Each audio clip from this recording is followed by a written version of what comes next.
Halo semuanya, perkenalkan nama aku Binka.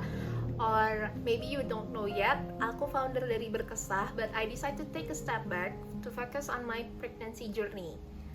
Di video kali ini aku akan ngebahas salah satu hal tentang journey atau perjalanan kehamilanku yang sebetulnya poin ini banyak banget dialami oleh orang-orang yang pernah hamil atau yang sedang hamil gitu, tapi mereka nggak sadar. Yaitu ciri-cirinya salah satunya adalah saat mereka ngaca, mereka ngerasa feel pressure dan nggak kenal sama diri sendiri.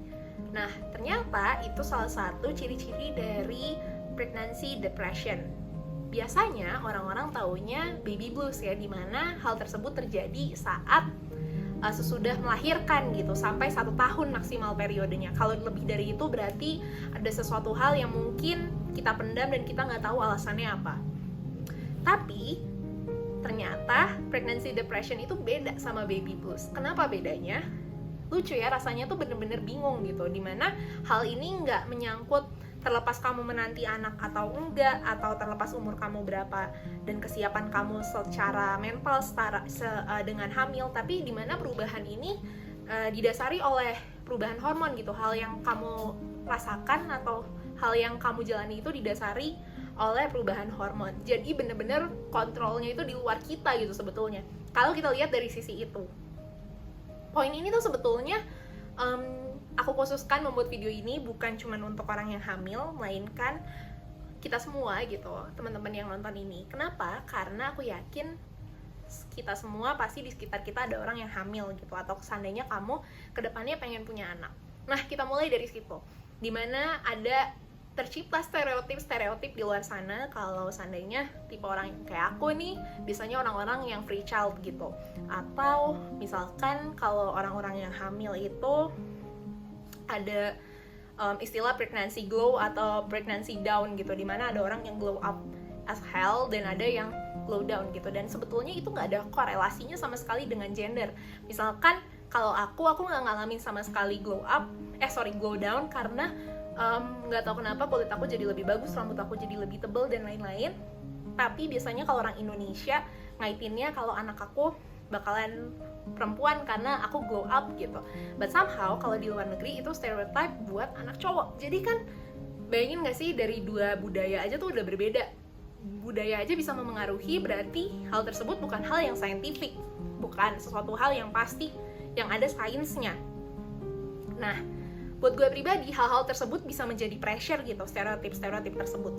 Misalkan teman-teman yang love language-nya words of affirmation, saat mereka glow down gitu, kalau mereka dibilangnya, lo makin cantikan deh, misalnya hal-hal yang quote-unquote bullshit kayak gitu, mereka malah feel down dan mereka malah sedih banget. Jujur, temenku ada yang kayak gitu soalnya.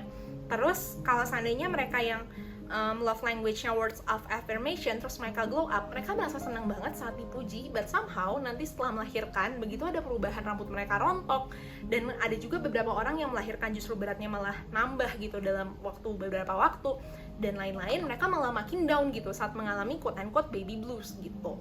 Nah, buat gue pribadi sendiri, jadinya hal-hal tersebut jadi malah tambah pressure ya. Emang cara menangani orang hamil tuh menurut gue agak sedikit sensitif dibandingkan orang lain gitu. Merupakan sebetulnya sebagai pengingat buat kita untuk berhati-hati saat ngomong sama orang lain, yet still you have to be sincere gitu. Misalkan, kalau kamu mau mengucapkan selamat kepada orang yang hamil, lebih baik kalau kamu mengucapkan selamat ya, semoga sehat anaknya dan ibunya juga sehat serta keluarganya sehat. That's it. Nggak usah nambah-nambahin jagain ya anaknya dan lain-lain. Kayak nggak mungkin banget kan orang nyiksa anaknya gitu, kayak nggak mungkin sama sekali buat aku pribadi sih. Jadi hal-hal kayak gitu dikurangin aja, karena kita nggak tahu si ibu hamil ini gimana gitu. Kadang nggak kelihatan kalau dari luar. Maaf ya aku ngomongnya ngos-ngosan banget karena ibaratkan kegencet semua gitu loh. Nah, kalau aku ngebahas dari sisi si pasangannya gitu, mungkin di next episode ada yang bakal ngejelasin gitu, suami aku yang bakal ngejelasin perspektifnya dia. Tapi buat aku pribadi sih pasti sama beratnya ya. Ibaratkan buat gue pasangan itu refleksi dari pasangannya. Jadi kalau pasangannya struggle, pasti pasangannya juga struggle gitu, sama-sama struggle. Ibaratkan apalagi kalau seandainya keluarga yang decide pencari nafkahnya cuma satu. Walaupun mereka udah se-secure apapun, malah bisa jadi overthinker dan mau nggak mau merasa buat harus safety net lebih besar lagi gitu. Jadi apalagi buat gue nggak nyangka sama sekali gue hamil gitu, karena ada salah satu faktor kondisi kesehatan. Jadi gue cukup magical untuk bisa hamil sekarang.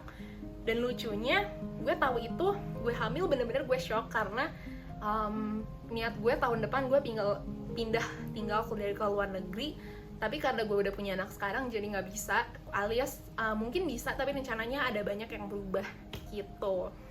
Nah, hal tersebut kan juga jadi mengurangi esensi gue gitu loh. Terlepas obviously gue mencintai anak ini sangat amat, tapi di satu sisi banyak hal di dalam diri gue yang berubah gitu. Misalkan rencana gue sebelumnya, atau karena gue mengalami pregnancy depression, gue ngaca jadi gue nggak bisa gitu.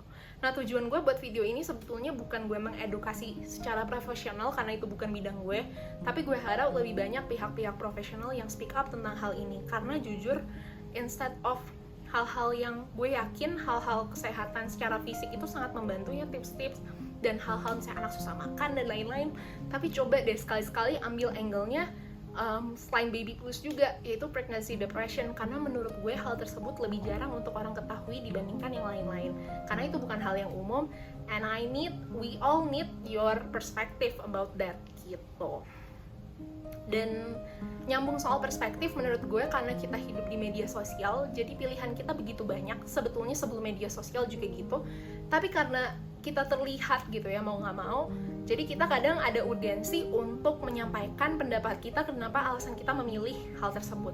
Nah, menurut gue setiap alasannya gitu, kalau kita emang mau decide untuk menjadi quote-unquote public figure atau menjelaskan kenapa alasan kita mengambil keputusan tersebut, I think lo harus memberikan alasan se-make sense mungkin gitu. Jangan sampai hal tersebut mendasari orang-orang mengikuti lo gitu. Misalkan kalau kalian pilih normal atau sesar, buat gue pribadi nggak ada masalah, semuanya sama-sama berat, punya pros and cons gitu. Tapi buat gue pribadi, hal-hal personal itu apa ya, sebisa mungkin kalau emang lo mau menjelaskan, please jelasin se-scientific mungkin. Misalkan banyak banget sekarang orang ngomong agak kemana-mana ya ngomongnya, tapi ngomongin perjanjian pranikah, kayak ada statement salah satu public figure, sebetulnya beberapa, kayak bilang kalau seandainya gue cerai, semua harta gue buat istri gue. Padahal mereka nggak ngakuin pranikah gitu, malah mereka bangga ngakuin pranikah. Sebetulnya itu kan pembodohan publik, dimana aturan di Indonesia semua harta dibagi dua gitu kan, kalau saat bercerai, karena harta gono gini, kalau harta yang masuk dalam masa perkawinan gitu. Tapi mereka bilang pranikah itu malah membuat hartanya itu dibagi dua gitu. Kan aneh gitu, padahal pranikah itu kan bisa di-customize. Justru kalau lo mau buat keputusan tersebut biar berdasarkan hukum, lo mau nggak mau buat peraturan tersebut gitu loh, mengikuti perjanjian tersebut. Nah, hal-hal kayak gitu buat gue yang kita harus pikirin sih, karena saat lo nge-share, mau membagikan pendapat lo, gue harap sebisa mungkin kita harus menjelaskan se-make sense mungkin. Karena buat gue pribadi, setiap argumen itu, apapun statement yang lo pilih, pasti ada alasan yang make sense. Nah, itu sih yang menurut gue menjadikan wawasan kita menjadi lebih kaya. Kemana-mana ngomongannya, tapi gue harap kalian bisa lebih mengerti tentang depresi ibu hamil gitu. Bagi teman-teman yang tertarik banget dengan konten-konten kehamilan gini, bisa komen di kolom komentar dan bagikan ke orang-orang yang butuh. Tapi buat gue pribadi sih, kehamilan ini so far emang unik banget sih, journey yang beda dari yang lainnya yang pernah gue rasain gitu. Hope you have a great day. Bye bye.